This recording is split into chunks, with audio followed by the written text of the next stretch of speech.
জানো, একদিন রাতের বেলায় না আমি চুপচাপ আমার ঘরের মধ্যে শুয়েছিলাম, তো হঠাৎ করে কিছুক্ষণ পর দেখলাম আমার ঘরের দরজাটা যেন আমনি খুলে গেল। দেখে যেন মনে হচ্ছিল কেউ যেন আমার ঘরের মধ্যে ঢোকার চেষ্টা করছে। তারপর আমি দেখলাম আস্তে আস্তে না একটা কালো ছায়া আমার দিকে এগিয়ে আসছে। আমি তো ভয়তে আমার হাত পা কিছুই নাড়াতে পারছিলাম না।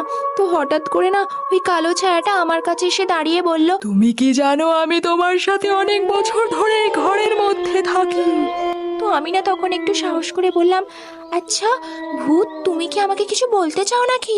তখন ভূতটা বলল, আমি হলাম এই ঘরের ভাড়াটে, তুমি যদি আমাকে এই ঘর থেকে যেতে বলো আমি তাও কোথাও যাব না।